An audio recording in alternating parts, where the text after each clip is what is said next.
Supreme court ने कहा कि ये जो शक्ति प्रदर्शन है, जो बहुमत सिद्ध करने का जो फ्लोर है वो विधानसभा होगा, सदन होगा, वो राज्यपाल का राजभवन नहीं होगा। इस राज्यपाल ने राजभवन को अंग्रेजों के जमाने के लॉर्ड साहब का वो महल बना दिया है, जिसमें वायसराय को के अय्यासी का इंतजाम होता था, उनके गाने मुजरे का इंतजाम होता था, बकिंगम पैलेस से आए हुए अतिथियों के लिए शिकार का इंतजाम होता था। तो केरल में लोकतंत्र की, तमिलनाडु में हत्या हो रही है। जाति जनगणना का विरोध किया था अभिषेक और ममता ने, सीधी विरोध किया था, जबकि भाजपा जैसी पार्टी ने बाद में उसका समर्थन कर दिया था। 2024 लोकसभा चुनाव के बाद जो इंडिया अलायंस के और दल हैं, जैसे मैं टीएमसी की बात करूंगा, समाजवादी पार्टी की बात करूंगा, डीएमके की बात करूंगा। डीएमके तो खैर मुखर रही इस चीज में, लेकिन मैंने ज्यादातर नेताओं के साथ एक चीज ये देखी है कि वो बीजेपी को क्रिटिसाइज करते हैं, वो नरेंद्र मोदी को क्रिटिसाइज करते हैं, योगी को क्रिटिसाइज करते हैं, लेकिन वो आरएसएस को क्रिटिसाइज नहीं करते हैं। दोस्तों नमस्कार, आलोक त्रिपाठी शो में आपका बहुत बहुत स्वागत है। कई राज्यों के विधानसभा चुनाव आए, लेकिन सबसे ज़्यादा जो राजनीतिक सरगोशियाँ बढ़ी वो बढ़ी तमिलनाडु राज्य से। इस राज्य के नतीजे में टीबीके जो सबसे बड़ी पार्टी बनकर उभरती है और दो पार्टियों का पुराना गठबंधन टूट जाता है। ये दोनों पार्टियां होती हैं कांग्रेस और डीएमके। कांग्रेस तुरंत बीजेपी की पार्टी को समर्थन दे देती है। उसका तर्क होता है कि वो बीजेपी और सांप्रदायिक ताकतों को रोकने के लिए कदम उठा रही है, जबकि डीएमके आरोप लगाती है कि कांग्रेस ने उसकी पीठ पर छुरा घोंपा है। इसी क्रम में डीएमके की कन्मोझी ने ओम बिरला को पत्र लिखते हुए अपना सीटिंग अरेंजमेंट चेंज करने की बात की है। इसी सिलसिले में अखिलेश यादव ने भी चुटकी लेते हुए एक ट्वीट किया जो बहुत वायरल हुआ कि हम मुश्किलों में अपनों का साथ नहीं छोड़ते। तो कई सारी चर्चाएं चल रही हैं। एक चर्चा यह भी है कि इंडिया गठबंधन टूट चुका है, एक चर्चा है कि इंडिया गठबंधन की एक टैक्टिक है। तो ये सारी चीजें हम बात करेंगे और बात करने के सिलसिले में ये भी देखेंगे कि आगे इंडिया गठबंधन का भविष्य क्या हो सकता है। सर क्या कहेंगे, राहुल गांधी का जो स्टेप है, क्या राहुल गांधी ने स्टालिन को धोखा दिया? राहुल गांधी इतनी समझदारी भरा कदम उठाएंगे इसके बारे में मैंने सोचा नहीं था। मुझे लग रहा था कि राहुल गांधी डीएमके के साथ अपने रिश्ते को जारी रखेंगे, लेकिन तमिलनाडु में चुनाव के बाद जिस तरह की हलचलें हो रही थी, जिस तरह से भाजपा एक अल्पमत वाली ताकतों को सत्ता में बैठाने का कुचक कर रही थी, जिस तरफ से में राजभवन में संविधान के हत्यारे राज्यपालों को बैठाकर और मनमानी कराने का पूरा षड्यंत्र रचा जा रहा था, राहुल गांधी ने यह साबित कर दिया जो महादेवी वर्मा कहती थी कि जब सूरज डूब जाता है तो अंधकार का मुकाबला छोटे छोटे दिए करते हैं। आप सोचिए कि 5 सीट है, 5 सीट वाले की क्या हैसियत होती है, लेकिन राहुल गांधी की 5 सीट ने उसमें संजीवनी दिया। उसके बाद सीपीएम के 2 सीट, उसके बाद सीपीआई के 2 सीट, उसके बाद आईयूएमएल के 1 या 2 सीट। तो ये सारे लोग इकट्ठा हो गए। सारे लोगों का लक्ष्य एक ही था कि तमिलनाडु में भाजपा के समर्थन वाली और भाजपा के भागीदारी हिस्सेदार वाली सरकार तमिलनाडु की जनता को मंजूर नहीं है। और ये कहीं न कहीं लगने लगा था कि एआईडीएमके और भाजपा की 1 सीट और डीएमके के कुछ लोग मिलकर कोई एक कोलिशन न फॉर्म करें, या एआईडीएमके का एक हिस्सा टूटकर डीएमके का समर्थन करे और भाजपा के लोग उनको राज्यपाल वहाँ उनको मुख्यमंत्री के लिए आमंत्रित कर दे। उसमें सबसे शर्मनाक बात यह है वो राज्यपाल की भूमिका पे है। 1994 में एसआर बोम्मई का फैसला आया जी, सुप्रीम कोर्ट का लार्जर कॉन्स्टिट्यूशनल बेंच का फैसला था। उसके साथ साथ सरकारी आयोग के भी रिकमेंडेशन को ध्यान में रखना चाहिए, जो स्टेट सेंट्रल रिलेशंस को लेकर फेडरल स्ट्रक्चर को मजबूत करने के लिए। तो इसमें स्पष्ट बहुमत नहीं मिल रहा था, तो सरकारी आयोग ने विकल्प रखा कि अगर स्पष्ट बहुमत नहीं है तो जो लार्जेस्ट पार्टी है सदन में उसको आप आमंत्रित करिए और वो बहुमत सिद्ध करे। सुप्रीम कोर्ट ने कहा कि ये जो शक्ति प्रदर्शन है, जो बहुमत सिद्ध करने का जो फ्लोर है वो विधानसभा होगा, सदन होगा, वो राज्यपाल का राजभवन नहीं होगा। और ये राज्यपाल संविधान के ऊपर पैर रख के खड़ा है। इस राज्यपाल ने राजभवन को अंग्रेजों के ज़माने के लॉर्ड साहब का वो महल बना दिया है, जिसमें वायसराय को के अय्यासी का इंतजाम होता था, उनके गाने मुजरे का इंतजाम होता था, बकिंगम पैलेस से आए हुए अतिथियों के लिए शिकार का इंतजाम होता था। इस राजपाल को लाया ही इसीलिए गया है कि किस तरह से विपक्ष का गला घोटा जाए, उनके जनादेश का असम्मान किया जाए। अभी 1 साल के अंदर तमिलनाडु सरकार के ही पहल पर सुप्रीम कोर्ट ने एक ऐतिहासिक फैसला दिया, जस्टिस पारदीवाला ने, क्योंकि देखा कि ये नरेंद्र मोदी का 2 उपाय है। या तो विपक्ष की सरकार को बनने मत दो, और दूसरा अगर बन गया तो चलने मत दो। विपक्ष की सरकार आती है गरीबों से न्याय का वादा करके, और जितने भी pro poor, pro women, pro Dalit, pro environment bills होती हैं सदन की, यह राज्यपाल उसके ऊपर बैठ जाता है।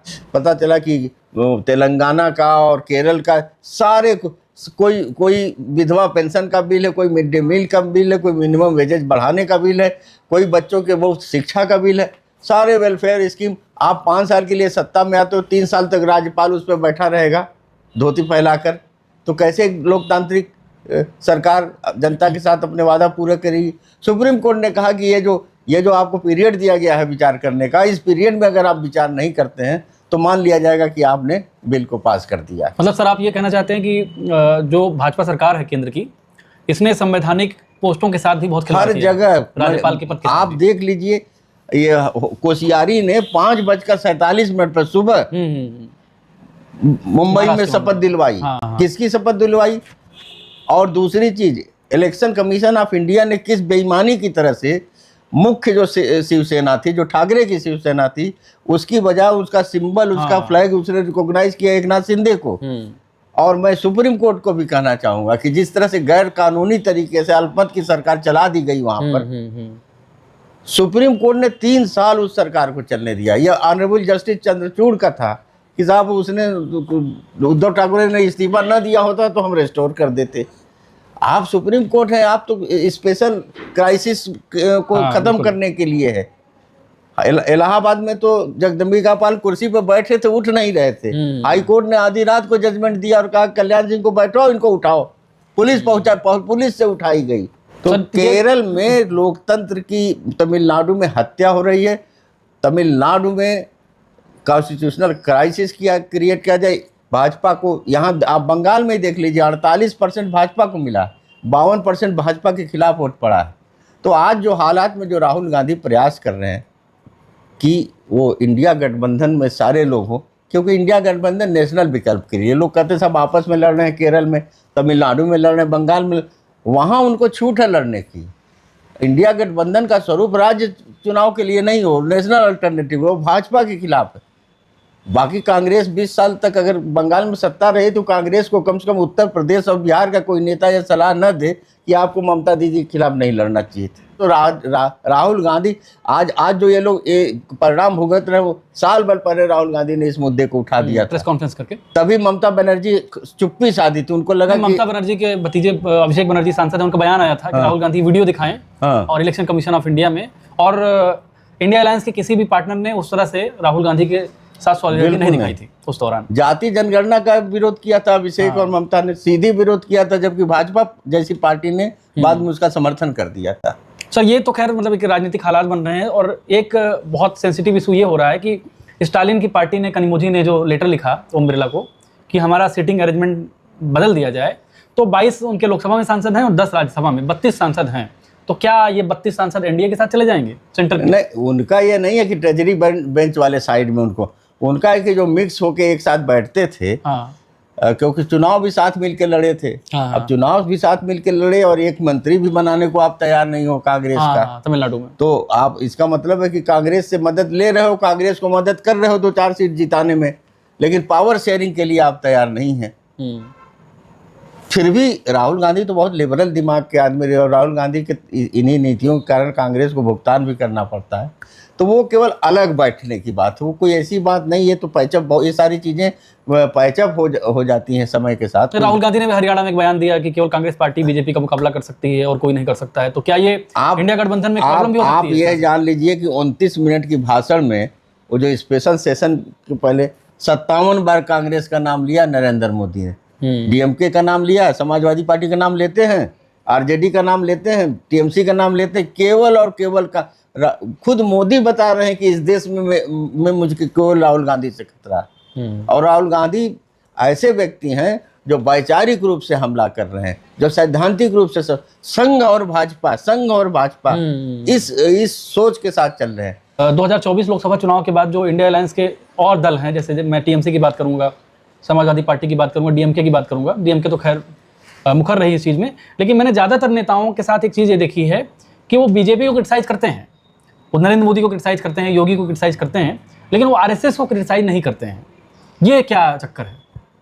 बेसिकली ये लोग भी सॉफ्ट हिंदुत्व की राजनीति करने में गुरेज नहीं करते। अगर नरेंद्र मोदी जी राम मंदिर के निर्माण का संकल्प लेते हैं तो वो ममता दीदी जो है वो कौन सी एक देवता है, वो वहाँ के भगवान, उनका मंदिर अभी उन्होंने बनवाया। उत्तर प्रदेश में परशुराम का मंदिर सबसे ऊंचा बनाने का संकल्प लिया जाता है। कहीं पर केजरीवाल है, उसने जो है राम के विकल्प में हनुमान को स्थापित किया। नोट पे लक्ष्मी की मूर्ति छाप दो, लक्ष्मी की तस्वीर छाप दो, और एक हनुमान जी का मंदिर, वहीं से वो अपना हर काम शुभ काम शुरू करते हैं। तो ये सॉफ्ट हिंदुत्व को तो ये लेके चलते हैं। दूसरे ये लोग, इन लोगों की विचारधारा में आरएसएस का प्रभाव साफ साफ दिखता है। नेगोशिएबल लोग हैं। और अगर ये न होता तो आज देखिए कि आज कांग्रेस अकेली खड़ी है 99 सीटों के साथ। कांग्रेस का मान लीजिए कि सरकार बनती तो तमिलनाडु में इनकी सरकार है, तेलंगाना में इनकी सरकार है, केरल में इनकी सरकार है, और कर्नाटका में इनकी सरकार है, और हिमाचल में इनकी सरकार है। आप कहाँ पे हैं? आपकी कौन आप हार गए। केजरीवाल खुद हार गए, हमारे ममता खुद हार गई, नवीन पटनायक खुद हार गए। ये आप अपनी सीट नहीं बचा पा रहे हैं, विकल्प कहाँ से देंगे? ये एक झूठे मुगालते में रहते हैं कि हमारे अंदर प्रधानमंत्री होने के, राज्य के बाहर एक सीट नहीं। कौन ऐसी पार्टी है मेरे ख्याल से लालू यादव की पार्टी को छोड़कर जो 10 राज्यों में चुनाव नहीं लड़ती है? न एक सीट इनके पास, कहीं एक सीट जीत गए, कहीं 1% वोट पा गए।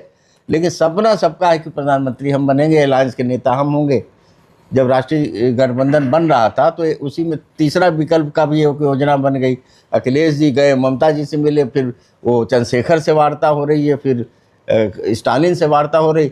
तो इस तरह से कई दुकानें खोल देने से वो तो यही तो चाह रहे हैं, संघ के लोग भी चाह रहे हैं, यही नरेंद्र मोदी जी भी चाह रहे हैं। अच्छा, एक प्रश्न सर और है, अंतिम प्रश्न जो है, स्टालिन की पार्टी ने कहा कि कांग्रेस ने उनके पीठ में छुरा घोंपा, और 2004 के पहले आप देखेंगे तो ये बीजेपी के साथ कोalition में भी थे, डीएमके पार्टी थी, और समाजवादी पार्टी ने 2017 में जो है कांग्रेस से गठबंधन तोड़ दिया, बिना किसी प्रायर नोटिस को तोड़ दिया। तो ये जो चीज़ें हैं, जो घटनाक्रम है, खासकर ये जो आइडियोलॉजिकल जो इंसिडेंट्स हो रहे हैं, इसको कैसे देखते हैं भारत के दृष्टिकोण में अगर हम देखें?